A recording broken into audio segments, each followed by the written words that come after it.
The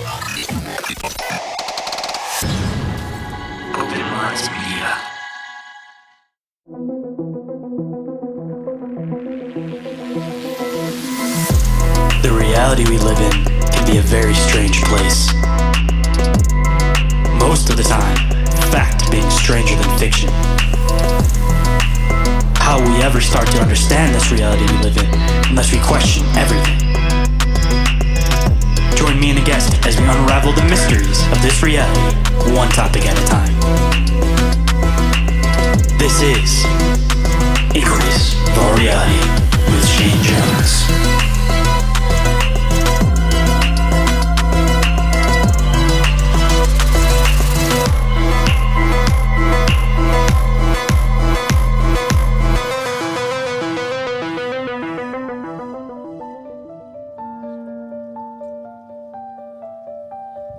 What is up, Inquirers, and welcome to the expanse of deep open-minded conversation. I'm the one they call Shayn, and today for you guys, I have a award-winning author who's written this fantastic fantasy series on top of actually diving into a lot of cryptid research and having his own experiences, of course. And he goes through some of his experiences, some of the awesome footage and research that he's actually collected and developed. And at the end, actually, there is a surprise gift from the author today. So make sure you guys stick around for the end of the show so that you guys can collect that free gift. And before we get into the show, just a quick message. This podcast has a strong focus on community engagement, so I encourage all listeners to share their own experiences and research on the show. That being said, if you guys have an encounter or an experience you guys would like to share on the show, you guys can email me at ommencounterreports@outlook.com. Or you guys can also call into the hotline and leave a voicemail. That hotline number is 313-364-1551. And depending on what you want to do those encounters, just let me know in the message. Either one, I can share it on the show, or on the other side, if you just want somebody to talk to about it, possibly even have me come out and investigate it, and you don't want it shared on the show whatsoever, that's totally okay too. You guys can report those too, but just make sure that you guys let me know what you guys would like me to do with it on the message. And of course, I will touch base with you before I actually end up using it on the show or anything like that. And if anybody is interested in being a guest on the show, you guys can email me at inquiriesfourrealitypodcast@outlook.com. And every single thing that I mention is all available in the link tree, which is available down in the show description. And with that, let's get into the show.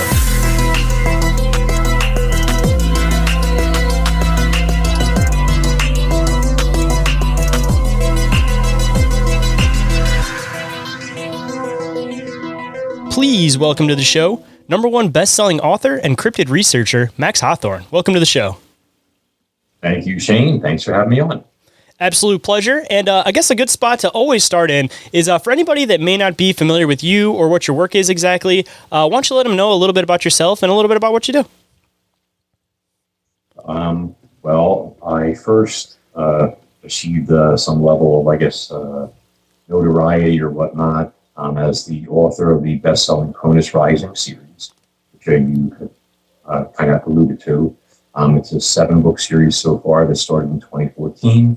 And it tells the story of a purportedly extinct species of gigantic marine reptiles, pliosaurs, which turned out to not be extinct in a realistic manner, and that managed to escape into the Atlantic and then gradually increase in numbers. And over the time, over the course of the series, have reached great proportions to the point that they've altered the ecology of the entire planet.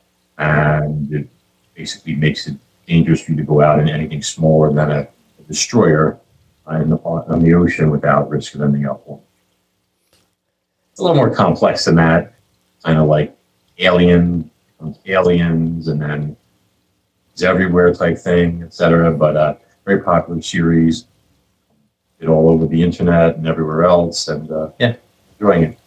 Say it's the dystopian stuff. It always gets people interested, especially like in this community and stuff. It's like the whole idea of like imagining the world itself being different always ends up creating a fascinating story. Yes. Lately, the last couple of years, after a close encounter, let's say, of my own, I've also become a bit of a cryptid researcher, such.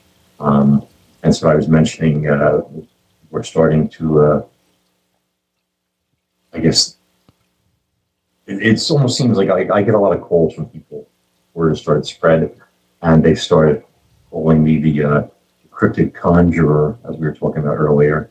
And I don't actually go out and conjure cryptids, but I seem to be extremely lucky when I go places and I happen to run into evidence, and thermals of beings, and like it says I have an issue in my house. You go to their house and you encounter something, that type of thing, etc. So I've been posting those on my new website, which is supernaturalsurvivor.com. There is a section on the blog post where I've been showing a lot of thermals, extraordinary stuff. We're going to go crazy over. There's a video on there and another one in the works. Documentaries, a lot of good stuff. Well, I guess we're definitely going to have to dive into some of the stuff that you've captured on the thermo images, but you mentioned a personal encounter that kind of pushed you along the path to get into this stuff. If you don't mind sharing, I'd love to hear about that experience. Well, there was the initial encounter took place back in 2016, and I was driving home with my 7 at the time, and this being was lying in the middle of the street. At first, I thought it was a box. It was like a late November, flurries, wind, snow wasn't sticking though, and I saw what I thought was a piece of garbage, or debris in the middle of the road, and I slowed to a crawl to straddle it, and what I thought was a box, like it could have been a box of nails. I wasn't going to run it over. And then it started to move, and I thought that was the flap of the box. So I'm standing up, and it wasn't. And it was this small entity, a foot and a half tall, that was nothing like I'd ever seen before. And it kind of looked at me, and it had this frightened look on its face, and then it made this, I don't know if it was a screeching look, kind of like hissed or snarled at me. I think out of fear, because when you're small and you're hurt and lying on the street, and a 5,000-pound SUV is crawling towards you, I guess it'd be very frightening. And that'd be like you or I having a house driving toward us. But and then it sprang up in the air, and all of a sudden it hit me. And it was like suspended in the air about maybe 20 feet from my headlights. The wings doing this, like the hummingbirds, transparent wings like insects, double paired sets of them and such. And then it was very strange. It became very ethereal looking, kind of like almost silvery, transparent, everything. And then my daughter, I was like, what the hell is that? And normally I would never use an expletive in front of my child. She's young at the time. But my aunt, she was like, it's a bear. It's a bear. So that's what she believed it was. Maybe it was. And then it seemed to look at her, and then it went over the roof of the truck, and it was gone. And that kind of shook me up because, I'm sorry, go ahead. Oh, I was just going to ask, the area that this experience happened in, is it known for there being any type of fairy lore or any other people experiencing encounters with the fairies possibly? Well, it's Bucks County, Pennsylvania. And if you Google Bucks County, PA for cryptid sightings and things like that, you'll be astonished at the stuff that comes up. Bigfoot sightings, UFO sightings, dogman sightings, you name it, it's been there. And it's interesting because I saw another site, and people reached out to me after I first talked about this on a different show. And some people had seen, I don't remember the site to be honest, but they saw a being very, very similar. The gray skin, dark gray skin, and it was like something that was hiding in a suspended flower pot or something. And they came out. This was a bunch of people like this cabin or something. They were out drinking and talking at night. And I think it maybe had been resting in the flower plant or something. And it came out, and a whole bunch of them saw it, wings and everything like that. And so it's not an isolated thing. Obviously, it's not common. But I ended up walking into the house or driving the rest of the way home. I was like, what the heck is that? What the heck is that? What did I see? What did I see? This and stuff. And as a researcher, I published a paper, for example, on species for locomotion, an actual scientific paper. I'm very research oriented. So I walked in the house and I'm like, it was a bat. Could have been a bat. Too big to be a bat. Is there bats around here? With that insect wings. And your brain's trying to analyze all this stuff. My little one, she was like, I'm so scary. She's all fired up, and I was talking to myself. Kind of rocks your world when you see something that's there and is not supposed to be there. Especially when it gets confirmed by a second person too. It just kind of takes it to a whole other level. Yeah. But yeah, it was a privilege to win something like that. And it really opened my eyes that there's a lot more out there than we are of a whole other universe. Pun intended.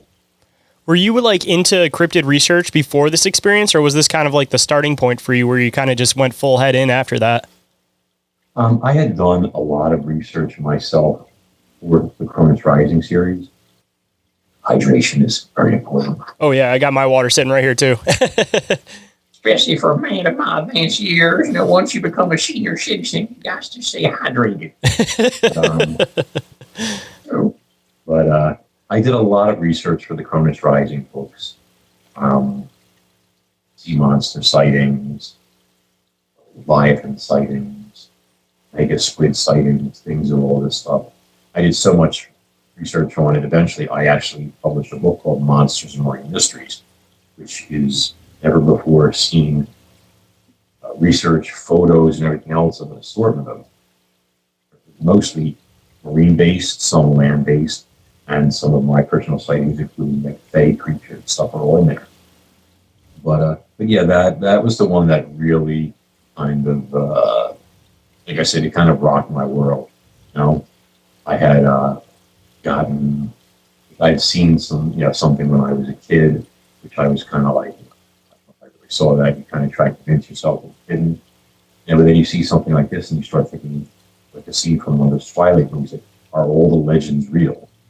Is everything that we, believe out there, some of us, are they really out there? They're just so far out there or so hard to see, or from a different vibration, let's say, that normally takes somebody with a special gift or somebody who's really open to other possibilities to be students or encounter something. And then, if you don't mind me asking, when you were a kid, what did you end up experiencing? Because a lot of the time, I know with like kids and stuff, you assume that you saw something that you didn't really see, so you just kind of make up this whole thing saying like, oh, it was a bear, it was this. I guess realistically, you do the same thing as an adult, but more so as a kid, you kind of try to chalk it up to your imagination. And as you get older, you kind of just try to like put it in your head that it was something in your imagination. But I feel like a lot of those experiences when you're a kid, it kind of plays into a lot of the phenomenon, because it seems like a lot of this stuff is seen by kids, maybe because they're on like a different vibration, different frequency. But I feel like there's a lot of validity to some of this stuff that you see as a kid, and especially the way that people end up describing it as a kid, because again, a lot of the time you don't have like a point of reference to this stuff as a kid. So, I mean, if you don't mind sharing, I'd love to hear about your experience you had when you were a kid also. Well, when I say kid, I was 19. Oh, so yeah, not a kid, but. Yeah, well, when you become a senior citizen, it's different. And you start looking back at 19-year-olds and their kids, And I was a kid. I was young and stupid, and what do you call it? Going places I shouldn't have been going. You're 19 and you're lifting weights and you're doing karate, and you think you're indestructible. Mm-hmm.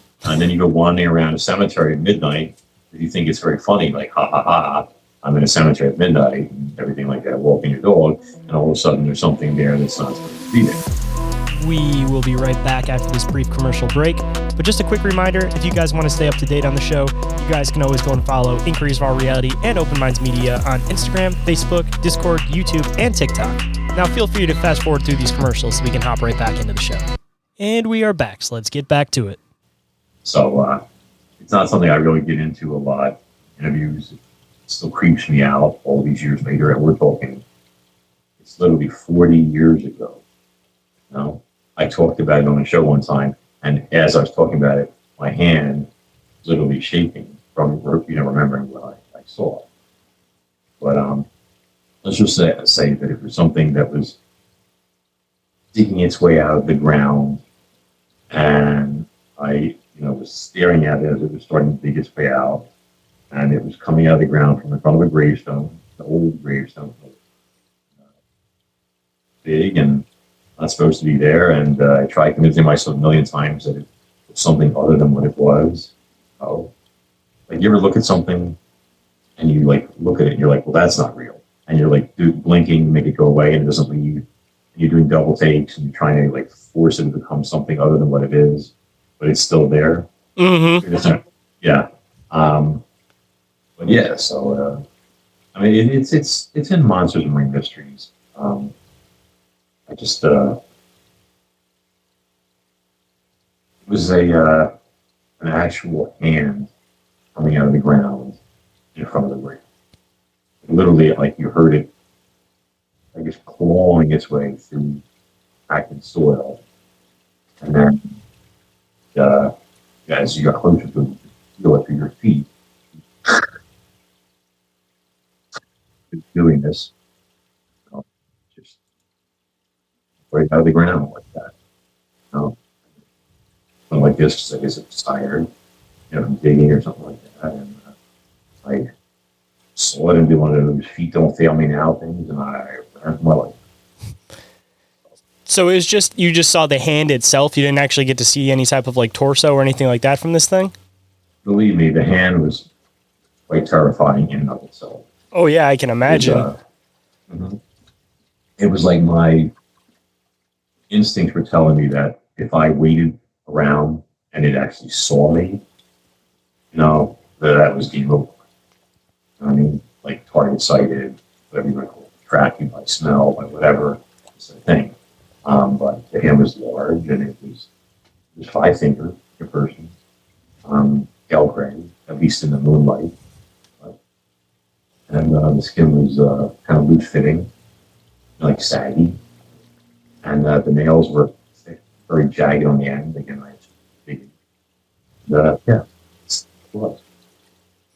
See, I had this experience a really long time ago, and it was honestly what kind of started leading way into me starting the show. But I didn't end up talking about it for a while because what I had seen was this like lanky, decrepit, like decaying color, like humanoid type thing. And it's like, if you have an encounter with like a Sasquatch or something like that, you come into the community and you tell people about it, everybody like wants to hear it. But when you start having these like weird encounters with these beings that are almost like, I don't want to say necessarily like zombie-like, but they have this kind of like decaying skin color to them. Like, I completely understand. It's one of those things that you kind of feel weird telling people because it's like you don't even want to believe what you saw yourself because you want to say that it was a human being, but at the same time, you have these like signs in your head that that it wasn't a normal human being, but it was just something humanoid. But again, I've had a somewhat similar encounter with seeing something that had this kind of decaying skin kind of color to it. So it's like, again, I totally understand where you're coming from with like trying to just put it off in your head that you saw something humanoid because it doesn't always fit in that category of like cryptozoology besides possibly like, the pill crawler, the rake, some of the Wendigo sightings if you're going by like the native description of the Wendigo instead of like the deer-headed antlered version of the Wendigo. But like I got lost at a point where I didn't really know where to go with it. And I assumed that I kind of try to put not necessarily a label, but try to figure out what type of being I may have seen. And the closest thing that I can come to is one of those 3 things. But it's one of those things in the back of my head. I'll never know for sure because I'll never end up seeing this thing again because the building that I'd seen it at is torn down at this point. But just one of those things that lingers in the back of your mind forever. It will. People that I've spoken to about it when I was writing Monitoring Mystery, I put it in there. Location stuff, and they were like a lot of people were saying it sounded like a creature being known as a Strigoi, which is like a vampire or something that feeds on blood and lives in the ground, usually raven. Needless to say, I never went back. I got mocked by my siblings when I ran into the house, and I'm not embarrassed to say I was looking for a crucifix to, and stuff like that. Ready to start sprinkling garlic powder on myself. It's not funny, but it wasn't then. And they were like, "Oh, you imagined it, and we know the area we're going to go right now, and we're going to show you that it wasn't there. And you imagined it, all this stuff." And I was like, "Nope, not going back. I am never going back." I said, "You guys want to go? I'll tell you the exact area, describe the tombstone, all this stuff." They said, "And you go ahead." I said, "And you go." I said, "And when you don't come back, and you won't, I'll tell Mom what happened to you." Then they looked at each other and they decided they didn't want to go. But it's I mean, this thing was terrifying. And I had a Doberman Pinscher with me and a nightstick because there were feral dogs running the cemetery. And the investigation that I did, showed some deaths back there in the area that were instances of murder to gang violence or I don't know what, but I don't know what it was. I just know what I saw. I tried to convince myself many, many times that I didn't see it, but in my head I can still see it. It's but that was like the first thing. And then all these many years later, this winged being, which it could have hit a power line, and it was, like I said, flurries, a lot of wind and stuff like that. Maybe it got struck by an owl, that was trying to prey on it. I mean, who knows what? Maybe it hit a car, but it was lying there, and it was obviously stunned and hurt. And it wasn't a box, and it just dropped itself up, and it looked right at me, and it hissed at me. Like I said, I believe out of fear. And then it just, when it recovered sufficiently, it got enough adrenaline, and it just jumped up in the air and blocked the wings. And I did a drawing of it exactly as I'd seen as soon as I walked in the house, which you don't want to forget something like that. Yeah. Even time, details get lost. So, and I drew as best I could recall closer what space looked like, also things of that nature. If I had had a dash camera, which now I do, of course, but if I had a dash camera, it would have been greatest footage in maybe not in the world, but like unbelievable, better than the Patterson Gimlin footage, because it would have been dead centered, right in front of me, right in my headlights, there, and hovering. But yeah, that was the point there where I was like, wow, now that kind of, really did had a bearing on me. And then, like I said, I wrote Monsters and Ring Mysteries on the side besides the Cronus Rising series. All this is on my website. You can go to CronusRising.com, which is the author site, or you can go to SupernaturalSurvivor.com, which is the site which is featuring all of the paranormal and cryptid stuff these days. You'll see it's an amazing footage on there. There's the first documentary that we did. It's footage of what appears to be some sort of extraterrestrial. It's a lot of great stuff. So I'd love to actually dive into the documentary a little bit. When exactly did it come out? What exactly is the documentary about? You already mentioned where people can find it, but I'd like to kind of go a little bit of step by step through all of the different fascinating investigations you've done. Yes. Well, after seeing this Fae, and that's what I call it, or fairy, whatever you want to determine. I mean, it was, like I said, a bipedal being that had 4 wings, though. They were literally like an insect's wings, like a dragonfly's, but not shaped like that. They were more elongated, symmetrical. But I was decided, I'm gonna, I took a lot of grief about it. I ended up ending up non-speaking terms for the most part with one of my siblings, because I got mocked so badly about it. And that, and I decided I was going to try and prove that it existed. So I went into would go into the area around, there's a lot of woods, that's part of Bucks County and stuff, and I would put out camera traps, trail cameras, infrared stuff, and it's years. And then I ended up getting footage maybe about 2 years ago. Yes, I couldn't tell you what's top of my head. So much going on. It's noggin these days. But I ended up attaching a camera to the back of a house of somebody I'd spoken to. He let me do that, and there was a deck post that had it affixed to it there. And I was a person. And they had a cat there, and the cat started getting weirded out. It was like at the window, trying to get out there. And I went out onto the deck. I got this impression that they're like a vibe where you're not alone. You don't see anybody right next to you, but you feel like there's maybe someone in the area. Yeah, that Sixth Sense kind of feeling. Yeah. And so I was hoping that it was one of these winged entities. It's the same general part of Bucks County where the wood area where it's been. But I had been trying to get footage, and I had managed to get footage prior to that of what I figured was one of them, but it was flying so fast across from that particular camera that it crossed the entire field of view until the very last frame or two. And then I sort of got half a decent frame of it and then a tail shot. And it was really, can I say, Paul, and you know what, on your What was that? I said, is it okay if I say a word that rhymes with bass? Like hauling? Yeah, you're totally fine to swear on here. Okay. So it was really hauling ass when it flew across the screen in front of the camera, because I got just like a frame or two that was all the way across there. So I was figuring if one of these was going to fly by, I would like activate the camera myself by what I call flashing it, meaning that normally they're motion activated.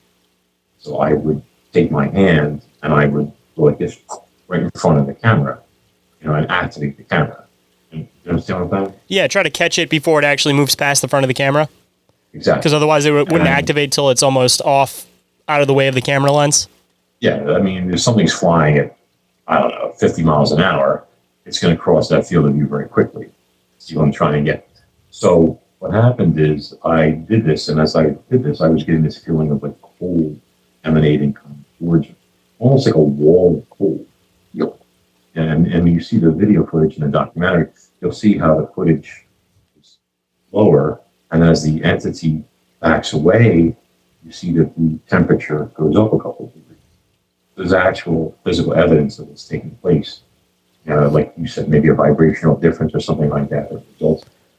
That might be a result in the picture itself too, because I've heard a lot of people throw theories that, if these things don't necessarily exist within our reality, there's something that kind of just crosses through our reality, then they might be kind of vibrating on somewhat of like a different frequency. So that might also be part of the reason why you may not be able to get proper pictures of these things.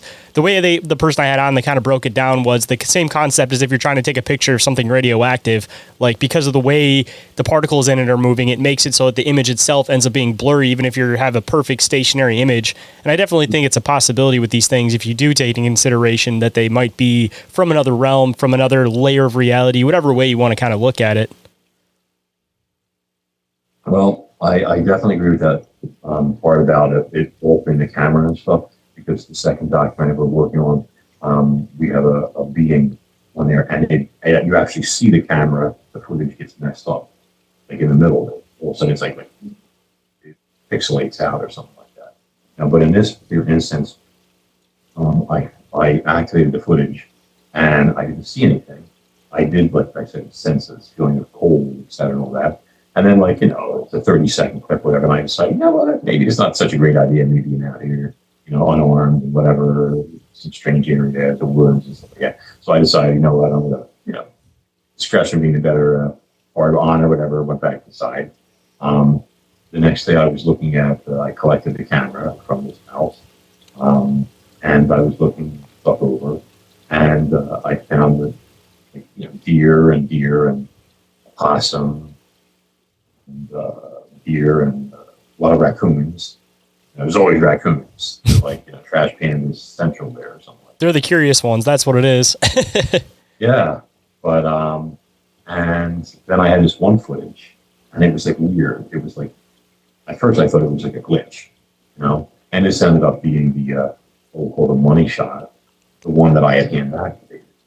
And at first I thought that there was something on the lens, because it was all messed up. And I'm looking at the footage, and I got on. I use a large monitor as a writer. I like to see multiple pages at the same time and stuff. And I'm looking at it, and it's almost looks like a snowstorm, except it was warmish that night. There was no snow, there was no precipitation, there was no wind. I've got this swirling thing that looks almost like a cyclone of snow obscuring the camera. And when I first looked at it, I'm like, was that an insect, its wings blocked the lens or something like that? But it was winter time. I think it was in February. And other than winter moths, I'm not aware of any insect that would be out there. It wasn't moisture, wasn't anything like that. And the more I looked at it, it kind of looked like the energy. I don't know what kind of energy, plasma or something like that, just swirling around. Almost like I said, like this, and I'm boggling through it and stuff like that. A couple frames. And then all of a sudden I see what appears a face. It was faint, but I'm looking, I'm like, that, a face? And then I was like, holy, and I'm like, I even remember I messaged a friend of mine in high school, and I was like, dude, I got a ghost on infrared, actual footage of a ghost. And he laughed and he mocked me and whatever, which shows you when when you put this stuff out there or whatever, that you got to expect this type of thing. Got to drop it to the right people. You bring it to the community and they love it or they'll tear it apart. I mean, unfortunately, it seems to go either way. But when you go to the people in, everyday normal life, it's like nobody wants to hear it, even if it's something like, basic paranormal or whatever. It's like people just try to ignore that part of reality. I don't think it's that they necessarily think they're crazy, but they have to tell themselves that you're crazy so that they don't have to try to fit that into like the paradigm of what could exist in reality. Hold that thought. We'll be right back. But before we get into this commercial break, if anybody is interested in supporting the show or any of the work I do over here, you guys can go and check out the OMM Patreon. Over there is 7-day free trials available for all of the tiers, and it is constantly updating with new shows and different stuff going on. You guys can also go and check out the OMM merch store, constantly getting updated with new designs, not just pertaining to the podcast themselves, but also cryptid, paranormal, and extraterrestrial related designs. And the third way you guys can support the show, if you guys think I deserve it, is that you guys can leave a 5-star review or rating for the show on iTunes or Spotify. And if you guys leave a 5-star review, of course, I will read on the show and give you guys a big shout out. Now let's get to the commercial break so we can hop back in the show. And we are back. So let's hop right in. What happened here is that as I went through the entire footage, I started to realize that I had gotten footage of an entity of some kind, which I could not see with my own eyes.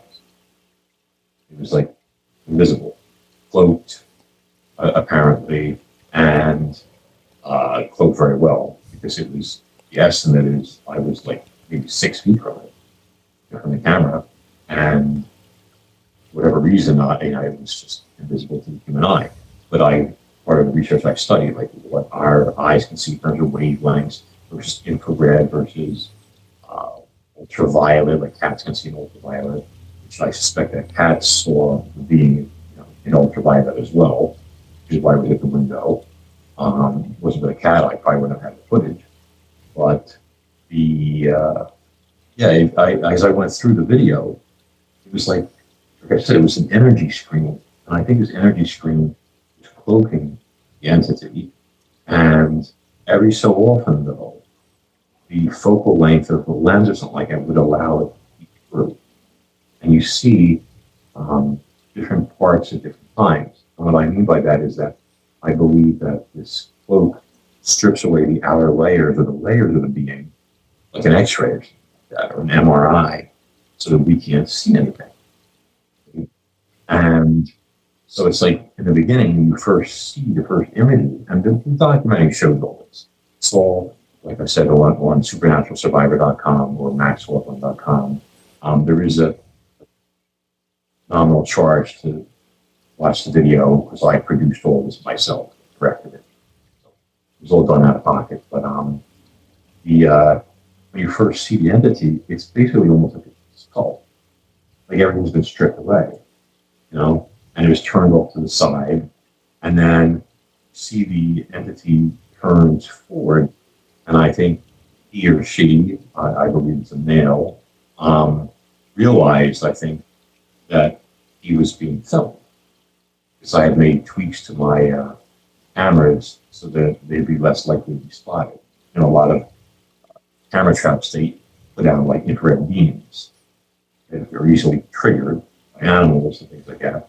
But I've had foxes and things walk right up to the camera and look at it, and they're like, it's there. And the camera doesn't make any noise. It's coming either. But so I think they're seeing the beam. So I tried to make some tweaks to make it a little harder, let's say, which may have had some bearing in it, with the fact that I triggered it with myself. So kind of makes that a moot point. But so the entity kind of like notices that they've been filmed, and they go like this, or like this, like the face is called like a big grimace shot. Where it's like you realize you just got busted. You're going to get in trouble with your boss, because I'm sure these are extremely advanced beings and they're out doing research and they're not supposed to get caught on video and that type of thing, this type of stuff. And then his face goes like this, like, oh, dang it, like that. You've been there, like when you get pulled over by a cop for speeding. Yeah, you make that. Speeding. It's a minor trap, whatever. I mean, not the same speed. But, and then his face goes just like, oh, you see the expression. It's like, he knows he's going to get like written up or suspended or who knows what, for this type of thing. And which shows you, though, there's emotion from this being. There's an emotional response to being caught on video. This isn't some mindless thing. I mean, this is a thinking being with emotions, etc. Just like you or I, if you were out like trying to, like, I don't know, videotape a rare species of, I don't know, penguin, and you thought you were all concealed, you're blind, all of a sudden a penguin popped up like and caught you. You probably feel like silly, that kind of thing. So anyway, but so as I went through the footage there, I found batches of frames here and here and here and here and here that show the entity with, different parts show more meat on the bones, let's say, less stripped away and stuff like that. And my analysis of it's all in the documentary, like I said, is I believe it's some sort of being of reptilian ancestry. And there's evidence on there footage in terms of like tubercles, brow ridge, and things like that, and the teeth and things like that. But yeah, so that's what happened. And I put it all together. I think it's like a 24, 28-minute documentary. Hold me to exact numbers. It's been a while, but it's out there for people to see. And as far as I'm concerned, I mean, it's genuine footage of the Gen 50 that is here. So after doing like the documentary and finding this thing, like what kind of led into the next experience that you had, or that you decided time to research after? Because it seems like you kind of got like this step by step, that it's like you see one thing, then you see something that's kind of expanding the paradigm a bit more. Like you kind of have an expanse of different things you've experienced. I started like talking to a lot of people. Obviously, you want to speak to like-minded individuals, things of that nature, and started networking and and such. And some people saw like some of the footage I have.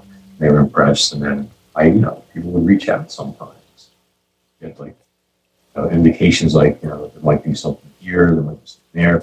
I had one person who had like a signed photo of Frank Sinatra that seemed to be that seemed to be possibly causing. I don't think it was Frank. I think it was the photo's owner. Might have been visiting. This like the whole ghost thing or whatever. Their most prized possession, a signed picture of Frank Sinatra. I mean, it would make sense if somebody valued it that they would try to attach themselves to it.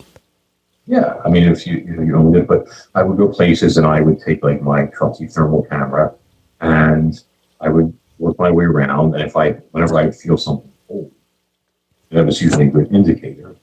And I would start taking pictures, and I could see on the thermal sometimes, see an actual face.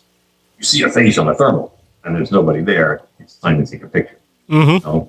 And I've done that. So when you go on the supernaturalsurvivor.com site, on their blog, one of the things for subscribers, the benefits is they get to see all these incredible thermals and other images that I take. And it's not just from people like telling me like, "Hey, can you check this out?" Or we thought we heard something. Or you know how it is. Like you get calls from people. Your name starts to get out there a bit. Mm-hmm. But, I mean, I've gone places like I was on vacation in the UK recently. So visited a bunch of cathedrals there. And I guess places like that seem to be a hot spot for activity. And I took just regular cell phone photos.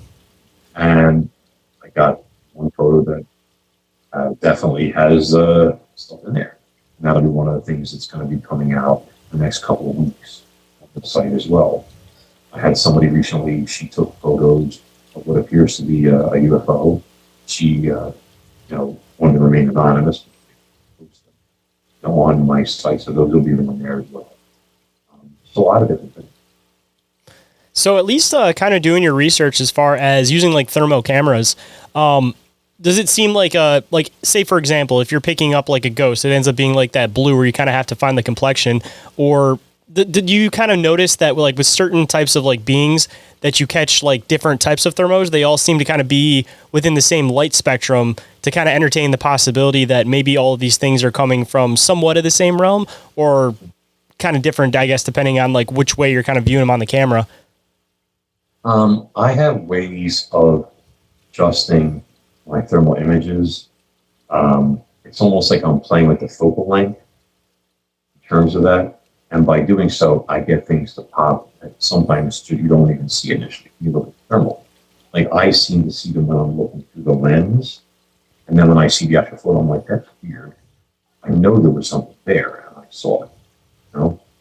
And it's like, could these entities have ways of concealing their appearance during a thermal? I don't know. That might sound a little out there. Then again, if you have technology that's tens or even hundreds of millions of years more advanced than ours, I think anything is possible, honestly. I mean, look at how our technology is going in the last year. Well, one was fought with biplanes, bolt action rifles. Now we have Mach 5 fighter planes, spaceships, you name it. You see the difference? Cell phones, this sort of stuff. So that's in 100 years. Imagine what the human race can do in 1,000 years, million years. See? So anything is possible. But like I said, I will take some of these thermals and I'm like, I know I saw something here. I'll mess around with it and adjust it to your focal length, and all of a sudden things merge. Colors vary based on that nature, but I've managed to acquire some amazing stuff. And I've done thermals on cruise ships. They've been incredibly telling. I've gone on vacation homes, and gotten photos, like thermals, and I'm like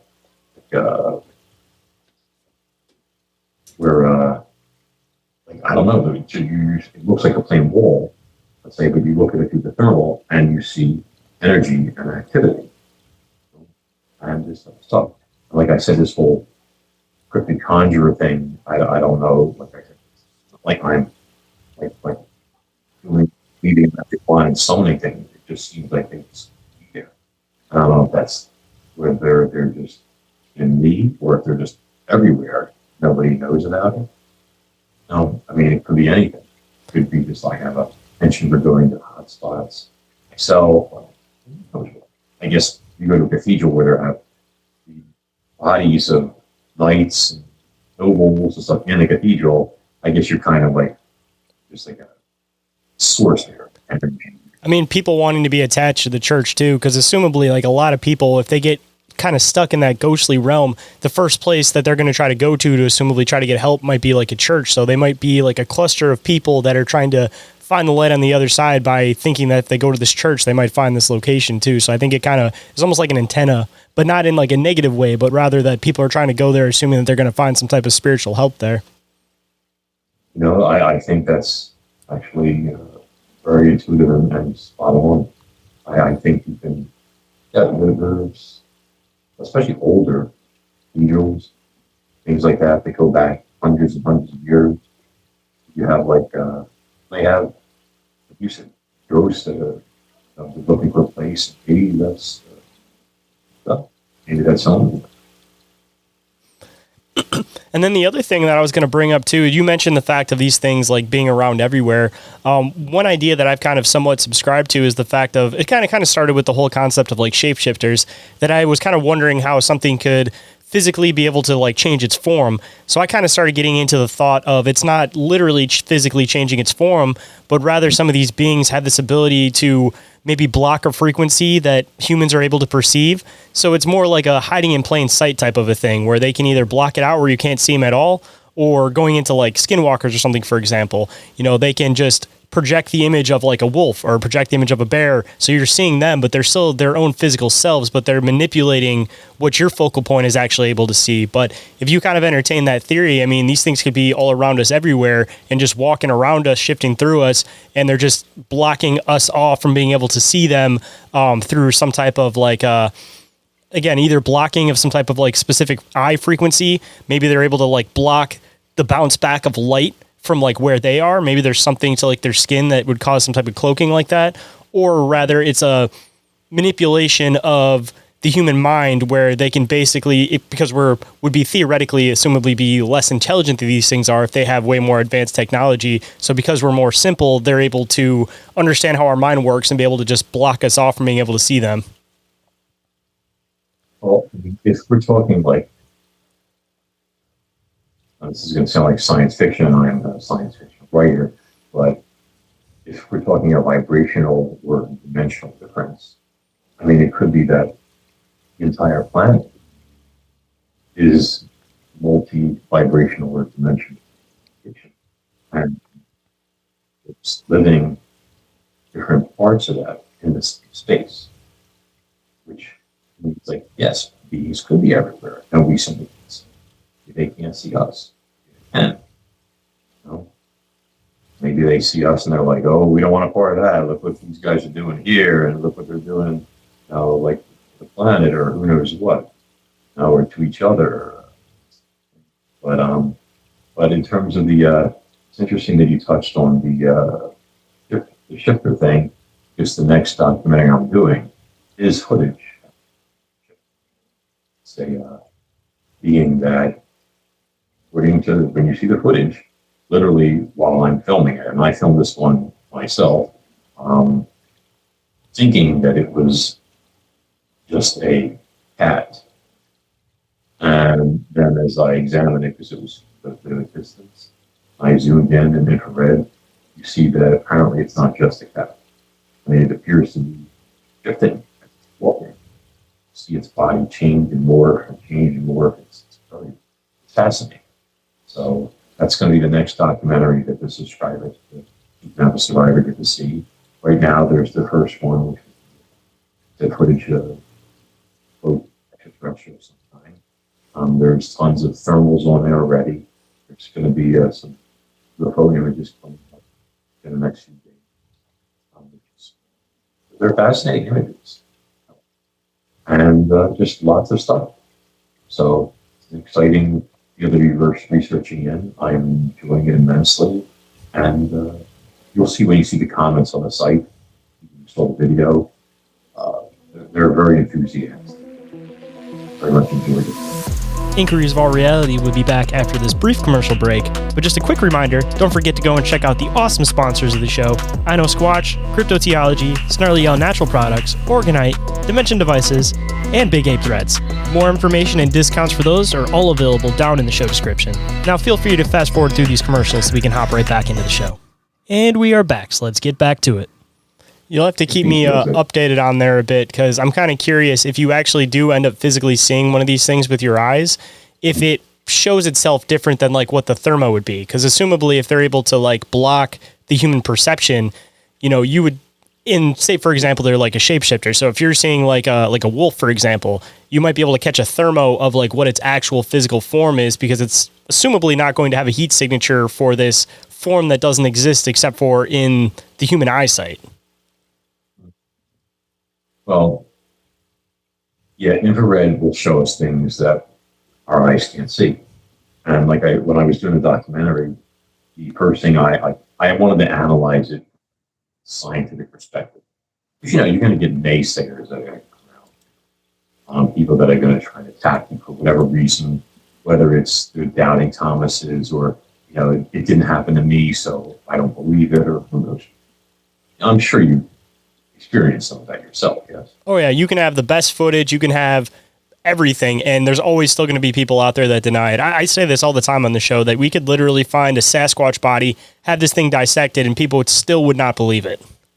If they don't want to, because it shatters people's paradigms and they believe that other stuff like this could exist. So people do everything that they possibly can to protect themselves from entertaining the possibility of there being things around us that we're not already fully aware of. Well, when I did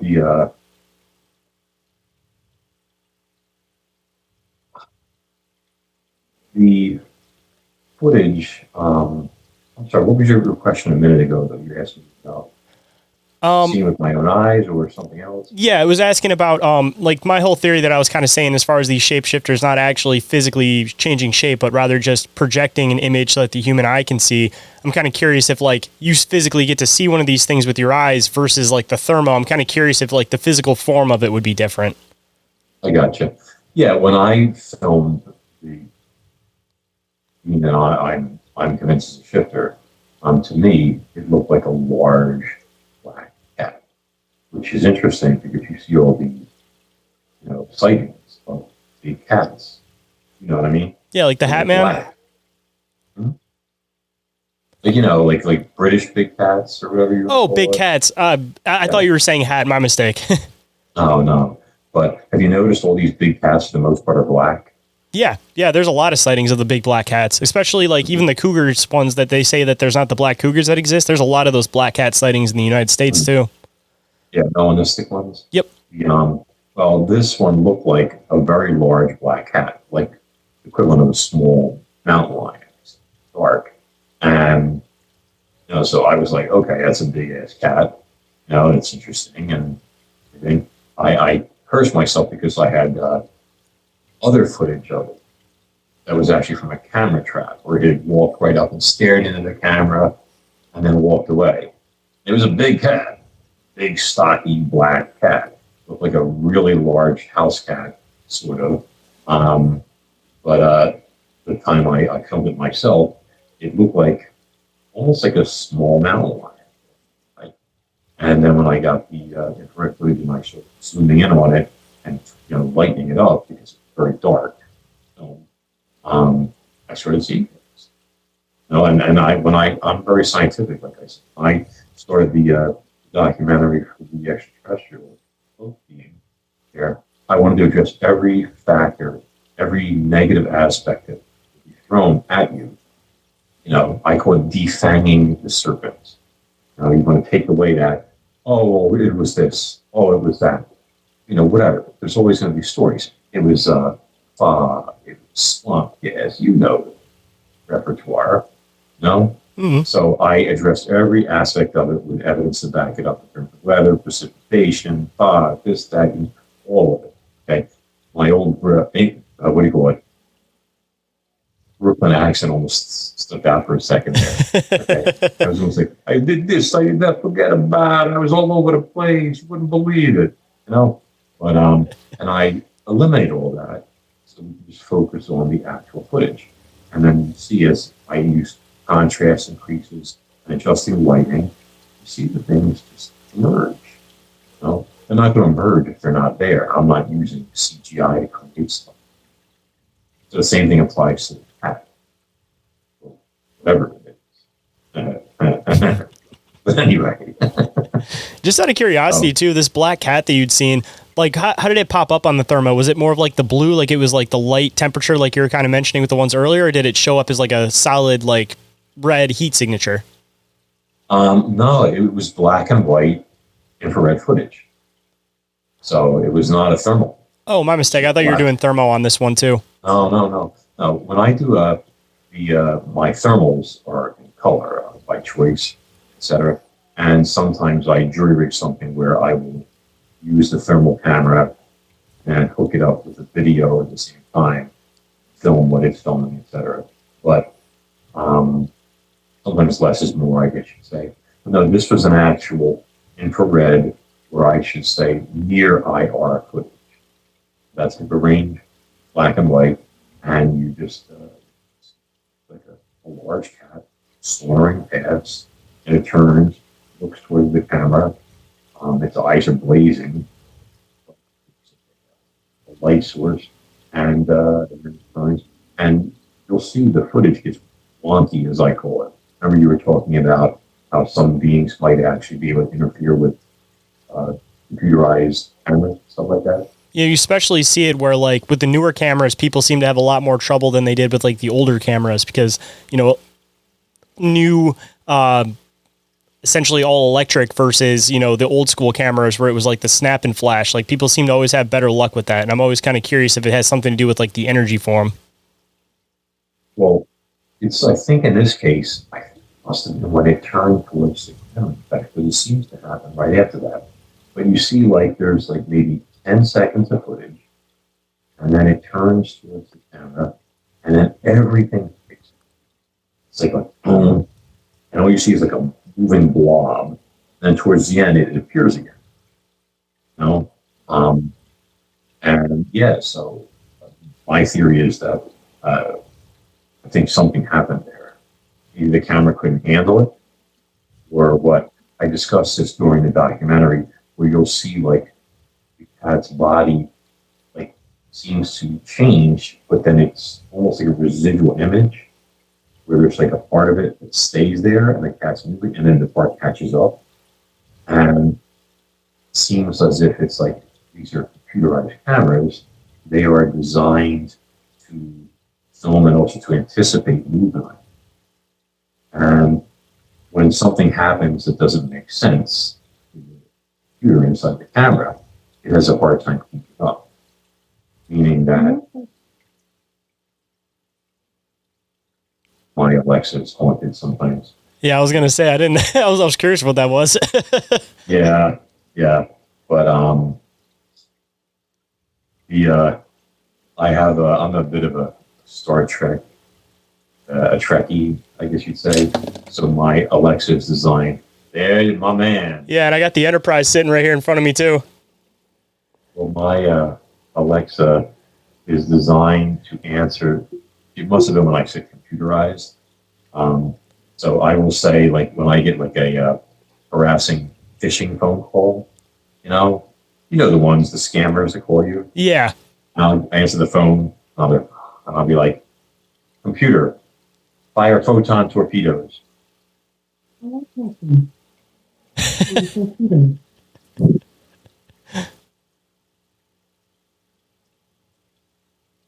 I do this interface until they hang up. Anyway, it's great. Side funny story too. I have my text tone is the intercom, so every single time it goes off, I go Kirk here, and my girlfriend gets really annoyed with it. So I'm in the same boat with you. You got to get like something where you can either practice and do the voice perfectly, or even something better, like like you play it in like where you're talking and add like some horror stuff or something like that. Like if you're conversing, it'll be even more annoying. Seriously, you could do like a little like cut and splice a few things together without obviously putting it out there and infringing any copyrights, of course. Or like I don't talk of personal use, but it could be as if you were talking to her while your girlfriend's waiting and you're like going back and forth, discussing things with your landing party, doing Kirk's line. I just get bored sometimes. I got to get Spock on the other end then. I got to attach Spock and I can do the Kirk lines. Oh, yeah. Listen, the original series, there's nothing better. That's where I'm at. That's my absolute personal favorite. I'm actually in the process of rewatching it now, and I'm like halfway through the third season again. So they actually have William Shatner goes to this Star Trek tour out there. Where he makes appearances. It's in IKNOWSQUATCH in New York, and my dad was a huge fan, and I wanted to get it taken out there, even though it cost me a fortune to meet Bill personally. But COVID put an end to that. Boston's. Good old COVID ruining a bunch of stuff. So that's what I've been doing in terms of my paranormal and cryptid research, etc. In the book Monsters and Marine Mysteries, I am one of the possibly the only people out there, or very few, that has actually seen a Bigfoot swimming. Really? I kid you not. Yeah, and it happened in a large lake in Connecticut. I didn't realize it at the time. I thought somebody had an enormous pet orangutan, that was out swimming in a lake and diving for crayfish. Was it like in the middle of the lake, like full blown swimming, or did you kind of see it like scooting along the edge? No, it was kind of in the middle, but it was a very big lake. But it appeared to be diving for crayfish, an area with a lot of rocks and gravel and stuff like that. And it would go down. And it would stay down for a minute or two or more. It could hold its breath for a while. And then you would see that sort of rounded, hairy head pop back up, which at first I thought just the head was a beaver. It's not small. And then it would go back under again and get closer. It's all in the story. But at the time, like I said, I thought it was an orangutan. The reddish brown color and all that, And I remember when it finally saw me, because I was sitting there all quietly, and then it kind of like, dove, whatever, and you saw its shoulder and arm and form break the surface like this. Very muscular, very, and obviously very wet and all that. Great swimmer. But that was something to see. I never actually thought about Sasquatch doing that, but assumably, I mean, these things have a huge lung capacity, so they can probably hold their breath for a pretty good period of time. So, I mean, a lot of people wonder, like, what are these things eating out in the wild if they're not chasing deers and stuff around? I mean, assumably people have thrown the idea about them, like, catching salmon and stuff like that, but I've never actually thought about the concept of them being able to hold their breath to be able to go down and actually collect some of this stuff. Like, it completely makes sense. And then at that point, too, it's like, you know, if you're hunting during the day, a lot less people are going to see you because you're not out in the middle of the woods trying to like track down a deer or something like that. You can just keep popping your head up and keep collecting food. No, it's true.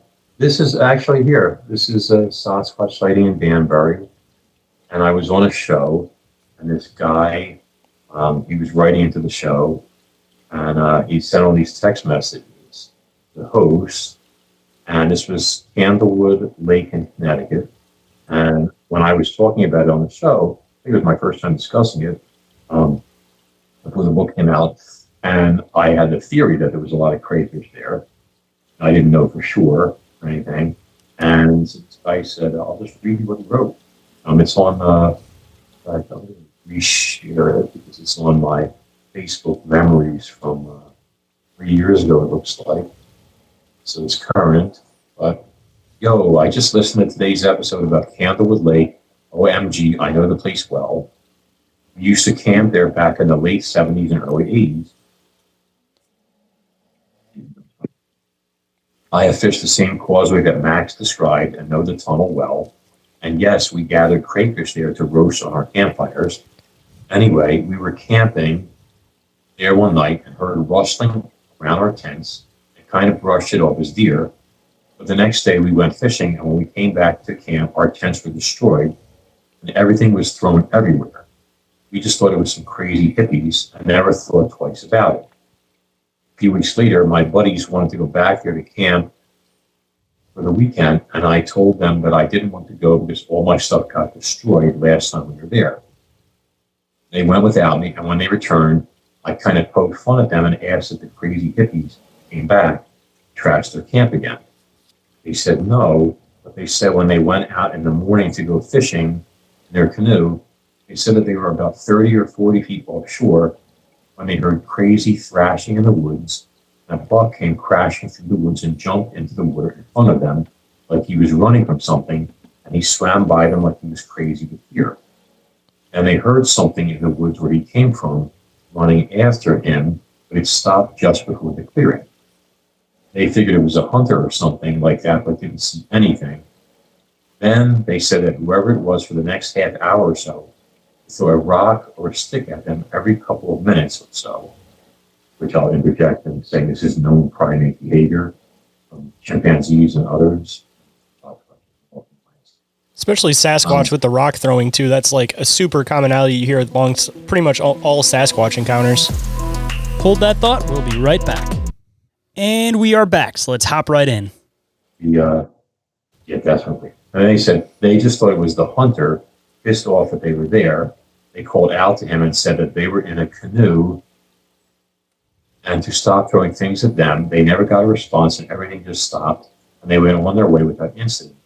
That was the last time any of us went there to camp because we thought that the place was just cursed with craziness.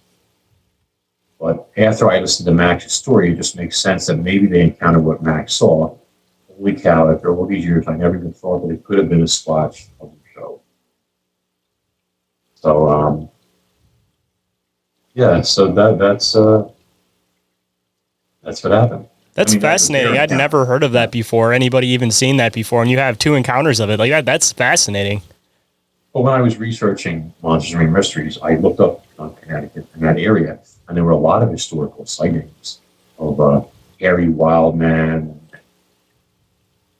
large apes, things like that in the area. I remember one going back maybe 100 years like that. And it was very telling because it said, fishermen report seeing hairy wild child swimming in lake. And back then there was no such thing as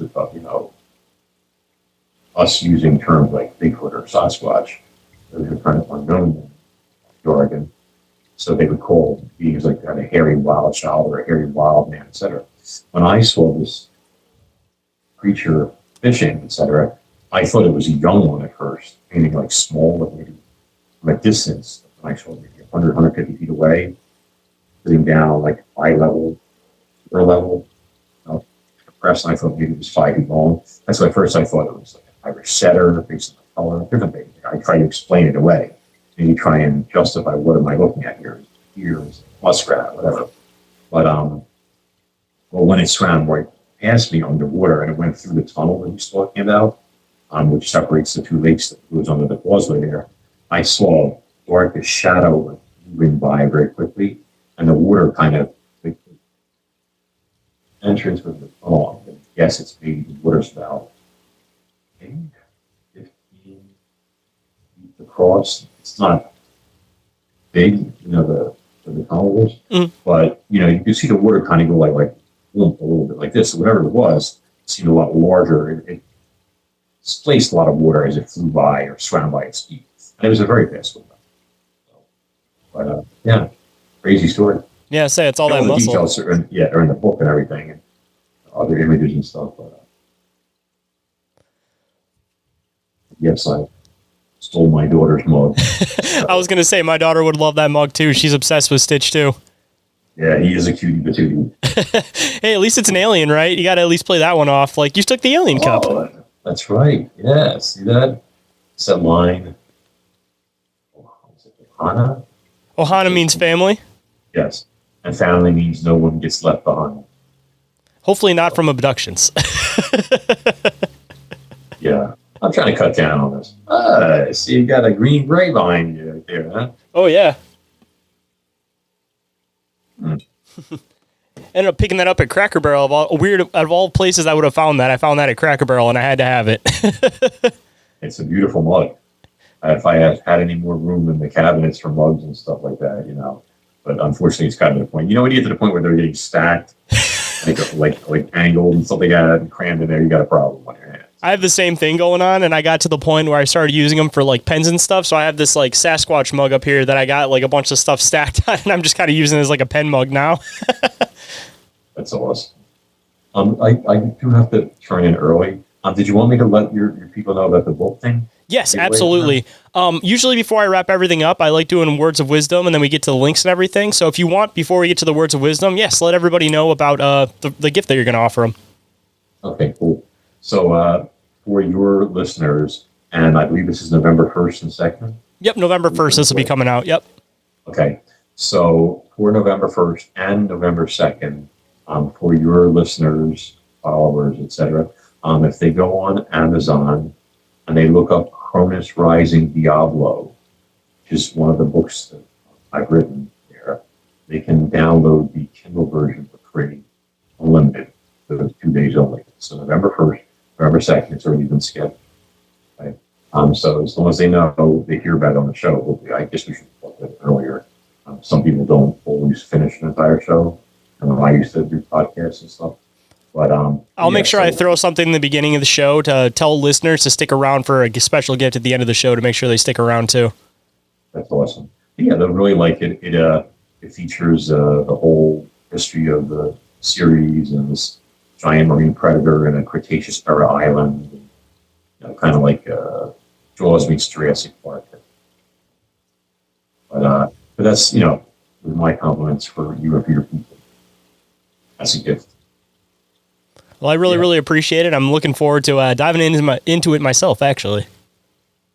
Diving. A few months there, actually. You see what I did there? I like that. Double entendres.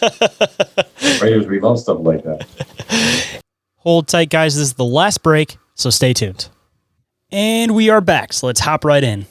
And before we start wrapping up, because I know you said you got to get going, I always like to do words of wisdom. So if there is any words of wisdom that you could bestow on the listeners, what might it be? Words of wisdom. I can tell you something that I tell aspiring writers, and that's where I guess it would apply to people that are the paranormal, supernatural, or anything like that. The believer in black, whatever it is. I tell aspiring writers, never give up, never stop, never quit. Other people can stop you temporarily. Only you can stop you Ain't that the truth? I mean, honestly, same goes with podcasting. Literally any passion that you have, you got to keep going at it if it's something that you enjoy, because at the end of the day, people can say whatever they want, but the only person that's going to stop that passion is you. So don't let them get to you, and let you just keep enjoying your passion. Don't let it get to that point where you get too burdened down by other people. Do it for yourself.